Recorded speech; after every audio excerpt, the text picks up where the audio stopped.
தமிழோட அப்பா தமிழை வந்து பார்க்குறாரு. பார்த்துட்டு ரொம்ப சந்தோஷமா பேசிகிட்ருக்காரு. "என் தங்கம், என் சக்கரை கட்டி எவ்வளோ அழகா இருக்க! நீ உன்னை பார்க்க எனக்கு எவ்வளோ சந்தோஷமா இருக்குமா" அப்படின்னு சொல்லிட்டு அவங்க அப்பா ரொம்ப சந்தோஷமா பேசிகிட்ருக்காரு. "சரி நான் போயிட்டு வரேம்மா" அப்படின்னு சொல்லிட்டு போறாரு. "எங்கே போறீங்க? நீங்க சாப்பிட்டு போங்க" அப்படின்னு சொல்லிட்டு சேதுவோட அம்மா சொல்றாங்க. "இல்லம்மா, இல்ல இல்ல. எனக்கு சாப்பாடுலாம் வேணாம்மா. நான் இப்பயே போனா தான் சீக்கிரமா வீட்டுக்கு போக முடியும். நான் போயிட்டு வரேம்மா" அப்படின்னு சொல்லிட்டு போறாரு. தமிழ் பயங்கரமா அழுதுட்ருக்காங்க. அவங்க அப்பா கீழே போறாரு. அப்படியே மாடிக்கு போறாங்க. மேலேருந்து தமிழ் பார்க்குறாங்க. அப்படியே அவங்க அப்பா திரும்பி மேலே பார்க்குறாரு. பார்த்தா தமிழை பார்த்துட்டு அப்படியே பாய் சொல்றாரு. தமிழ் பயங்கரமா அழறாங்க. "சரிம்மா நான் போயிட்டு வரேன்" அப்படின்னு சொல்லிட்டு வீட்டுக்கு போறாரு.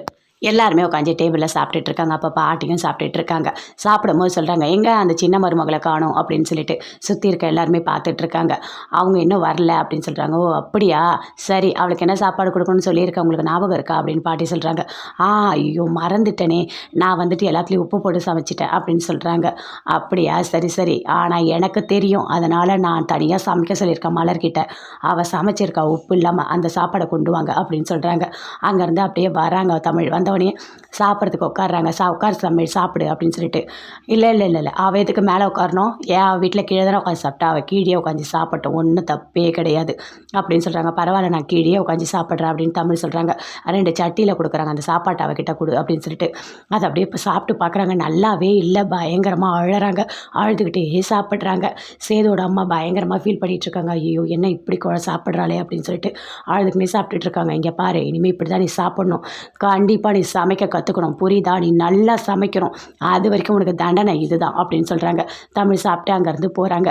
பயங்கரமாக ஃபீல் பண்ணிகிட்ருக்காங்க தமிழ். அங்கேருந்து சேது வராரு. வந்து மலர்கிட்ட பேசுகிறாரு.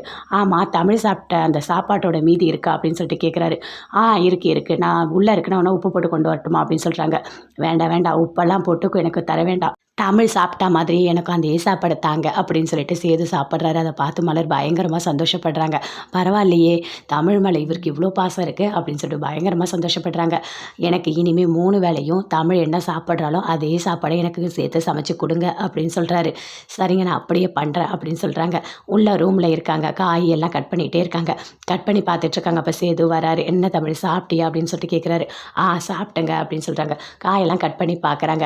"என்ன காயெல்லாம் கட் பண்ணிகிட்ருக்கேன்னு சொல்லிட்டு கேட்குறாரு. "இல்லை, நான் சமைக்க கற்றுக்கணும்ல, எனக்கு காய் கட் பண்ண தெரியாது, அதனால தான் நான் ப்ராக்டிஸ் பண்ணுறேன்" அப்படின்னு சொல்லிட்டு தமிழ் வெட்டிக்கிட்டு இருக்காங்க. அப்போ அப்படியே பார்க்குறாரு சேது. "கொஞ்சம் அட்ஜஸ்ட் பண்ணிக்கோண்ணா, எல்லாமே மாறும். நீ சீக்கிரமாக நல்லா சமைப்பேன், நல்லா சமைக்க கற்றுக்கோ" அப்படின்னு சொல்கிறாரு. சரிங்க, நான் கண்டிப்பாக சமைக்க கற்றுக்கிறேன்" அப்படின்னு சொல்லிட்டு பயங்கரமாக ஃபீல் பண்ணி சொல்லிகிட்ருக்காங்க.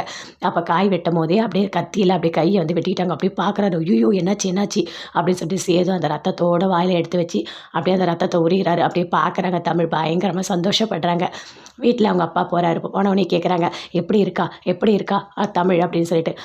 "நல்லா இருக்காம்மா, அவள் சூப்பராக இருக்கா, அவள் ஒரு மகாராணி மாதிரி அங்கே இருக்கா, எனக்கு அவ்வளோ சந்தோஷமாக இருக்குது" அப்படின்னு சொல்கிறாரு.